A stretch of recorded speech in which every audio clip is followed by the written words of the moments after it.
Hello guys, कैसे हैं आप सब। उम्मीद है अच्छे होंगे आप सभी।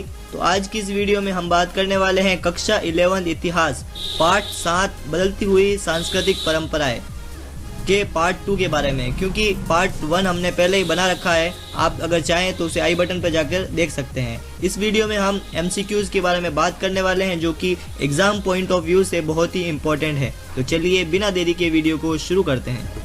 सबसे पहला सवाल है हमारे पास, मार्टिन लूथर ने धर्म सुधार आंदोलन कब शुरू किया था। मार्टिन लूथर एक आदमी था जिसने धर्म सुधार आंदोलन शुरू किया था। ये पूछ रहे हैं कि कब शुरू किया गया था। इसके लिए ऑप्शन दिए गए हैं 1349 ईस्वी में, 1482 ईस्वी में, 1518 ईस्वी में या 1517 ईस्वी में।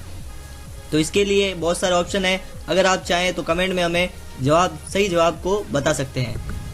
इसका राइट आंसर है ऑप्शन डी, यानी 1517 ईस्वी में मार्टिन लूथर ने धर्म सुधार आंदोलन शुरू किया था। नेक्स्ट सवाल है हमारे पास, जेफरी चौसर ने किस प्रसिद्ध पुस्तक की रचना की थी। यहाँ पर नए की जगह थोड़ा करेक्शन कर लीजिएगा। इसमें लिखा हुआ है जेफरी चौसर ने किस प्रसिद्ध पुस्तक की रचना की थी। तो इसके लिए ऑप्शन है Utopia, the prince, the Canterbury tales, the praise of folly. तो इसका राइट आंसर है ऑप्शन सी, दी। सवाल है हमारे पास, पहले छापे खाने का आविष्कार सबसे पहले किसने किया था। तो ऑप्शन ए है गुटेनबर्ग, ऑप्शन बी है मैकियावली, ऑप्शन सी है बर्बारो और ऑप्शन डी है कॉस्टिलियोनी। तो इसका राइट आंसर है ऑप्शन ए। सवाल की ओर बढ़ते हैं, जो कि हमारे पास द प्रिंस का लेखक कौन है या कौन था। ऑप्शन ए है निकोलो मैकियावली, ऑप्शन बी है sir Thomas More, option C है डोनाटेल्लो और ऑप्शन डी है मार्टिन लूथर।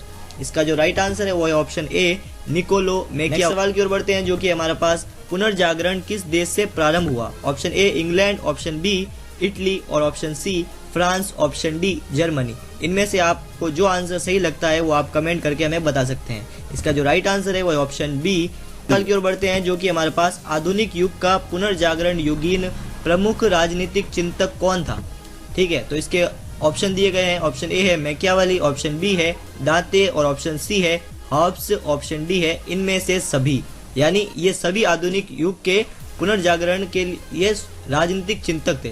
तो इसका जो आंसर है वो भी है ऑप्शन डी, इनमें से सभी। नेक्स्ट सवाल की ओर बढ़ते हैं, जो कि हमारे पास फ्रांसीसी क्रांति कब हुई थी। ऑप्शन ए है 1789 ईस्वी में, ऑप्शन बी है 1788 में, ऑप्शन सी है 1811 में और ऑप्शन डी है 1890 में। इसका जो राइट आंसर है वो है ऑप्शन ए, 1790 में। नेक्स्ट सवाल की ओर बढ़ते हैं, जो कि हमारे पास चर्च को प्रतिवर्ष कृषकों से उसकी उपज का कौन सा भाग लेने का अधिकार था। तो ऑप्शन ए है उपज का 1/3 भाग, ऑप्शन बी है उपज का 10वां भाग, ऑप्शन सी है उपज का 1/4 भाग। ये ऊपर तिहाई लिखा हुआ है, नीचे लिखा हुआ है चौथाई। ठीक है, ऑप्शन डी है उपज का 6वां भाग। तो इसका जो राइट आंसर है वो है ऑप्शन बी, उपज का 10वां भाग। क्या है, चर्च को प्रतिवर्ष कृषक जो होते थे, यानी जो किसान होते थे, खेती करते थे, उनकी उपज से 10वां भाग उनको कर के रूप में किसे देना पड़ता था, चर्च को देना। सवाल की ओर बढ़ते हैं, जो कि हमारे पास धर्म सुधार आंदोलन का जन्मदाता कौन है। ठीक है, या कौन था। ऑप्शन ए है मार्टिन लूथर, ऑप्शन बी है जॉन विकी, ऑप्शन सी है गिबर्टी और ऑप्शन डी है इनमें सभी। इसका राइट आंसर है वो ऑप्शन ए, मार्टिन लूथर धर्म सुधार आंदोलन का जन्मदाता। सवाल की ओर बढ़ते हैं, जो कि है जोटो किस देश का महान चित्रकार था। ऑप्शन ए है जर्मनी, ऑप्शन बी है फ्रांस, ऑप्शन सी है ऑस्ट्रेलिया और ऑप्शन डी है इटली। इसका जो राइट आंसर है वो ऑप्शन डी। नेक्स्ट सवाल की ओर बढ़ते हैं, जो कि हमारे पास विलियम शेक्सपियर, इसका जन्म हुआ था 1564 में और मृत्यु हुई थी 1616 में। इसकी कृति कौन सी है, मतलब इसे बताना है कि इनमें से विलियम शेक्सपियर की कृति कौन सी थी। ऑप्शन ए है हमारे पास हैमलेट, ऑप्शन बी है रोमियो जूलियट, ऑप्शन सी है मैकबेथ, ऑप्शन डी है इनमें से सभी। तो इसका जो राइट आंसर है वो है ऑप्शन डी, इनमें से सभी। यानी जो विलियम शेक्सपियर था उसने हैमलेट, रोमियो जूलियट और मैकबेथ ये तीनों ही कृति इसी की है। बढ़ते हैं, जो कि हमारे पास सिस्टाइन मोडोना नामक प्रसिद्ध चित्र किसने बनाया था। Option A Raphael, option B Ghiberti, option C Velazquez, option D रिवेक। तो इसका जो राइट आंसर है वो है ऑप्शन ए रेफल। एक सवाल की ओर बढ़ते हैं, हमारे पास पुनर्जागरण काल के प्रमुख मूर्तिकार कौन था। तो ऑप्शन ए है माइकल एंजेलो, ऑप्शन बी है गिबर्टी, ऑप्शन सी है दाते, ऑप्शन डी है होमर। इसका जो राइट आंसर है वो है ऑप्शन ए माइकल एंजेलो। सवाल की ओर बढ़ते हैं, जो कि है रक्त प्रवाह सिद्धांत का प्रतिपादन किसने किया था? ये लास्ट सवाल है, ठीक है। इसका ऑप्शन है कोपरनिकस, विलियम हार्वे, नेपियर और डाटे।